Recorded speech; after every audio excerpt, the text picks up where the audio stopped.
Oke, silakan. Oke, yuk. Bapak, izin Pak. Kita harus menguasai objek penelitian kita. Karena memang disertasi saya ini memang saya lakukan cukup lama. Penelitiannya cukup lama dengan berbagai sumber. Sehingga memang saya sangat memahami betul sebenarnya mana poin-poin krusial yang ada di dalam disertasi ini. Sehingga pada akhirnya ada suatu tawaran yang disebut dengan novelty, ada suatu kebaruan di dalam penelitian ini.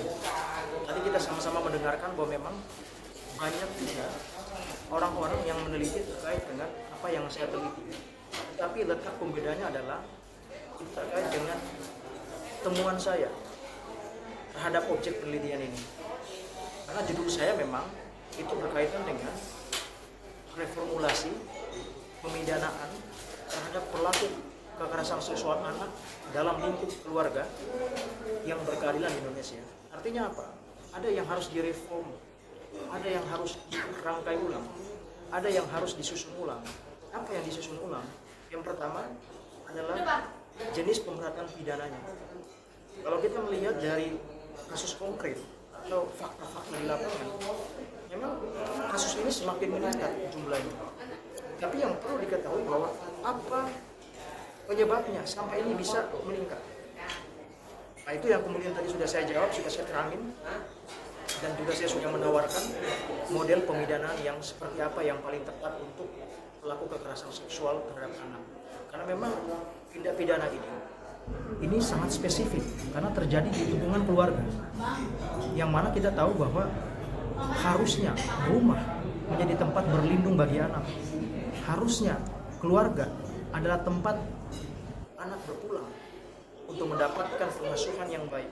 Tapi ternyata faktanya di dalam banyak kasus justru pelakunya adalah orang yang ada di dalam rumah itu. Jadi bagaimana coba kita bisa bayangkan ketika rumah sudah menjadi tempat yang menakutkan. Nah, itulah sebabnya saya menawarkan ada reformulasi pemidanaan bagi pelaku-pelaku yang melakukan perbuatan itu, tetapi skopnya itu di dalam lingkungan keluarga. Itu.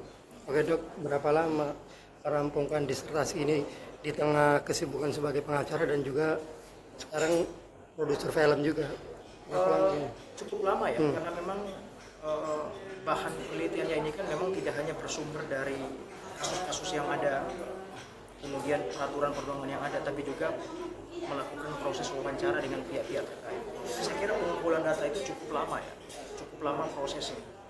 Kalau misalkan setahun ada untuk melakukan pengumpulan data itu, dan pada akhirnya saya selesai tepat waktu dan bisa menyelesaikan disertasi ini, dan yang paling penting bisa saya pertanggungjawabkan di dalam sidang yang terbuka yang tadi sudah kita dengar sendiri.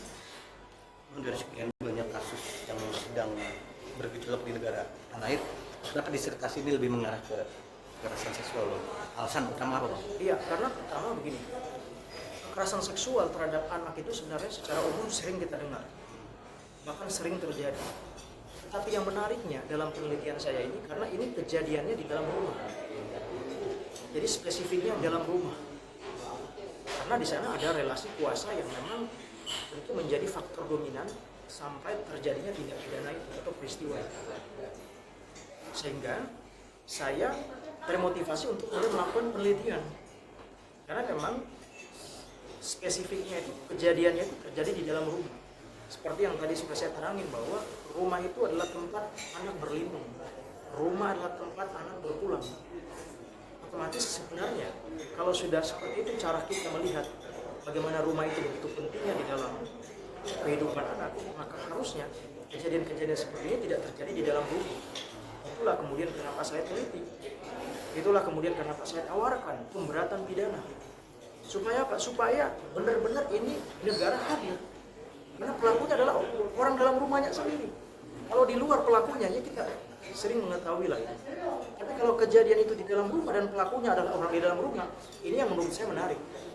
Oleh karena itu memang perlu didalami, perlu diteliti apa yang memang menjadi novelty atau nilai kebaruannya kita temukan, kita usulkan. Supaya ke depan ada reformulasi pemidanaan terhadap pelaku-pelaku dalam skop tindak pidana yang seperti ini. Itu. Berarti disertasi, Abang berharap disertasi ini bisa menjadi pertimbangan hukum yang ada saat ini, Bang. Menurut disertasi itu gimana, Bang? Maksudnya begini, kita tahu bahwa saat ini kan sudah banyak undang-undang yang mengatur tentang kejahatan terhadap anak di bawah umur dalam aspek seksual kita ya.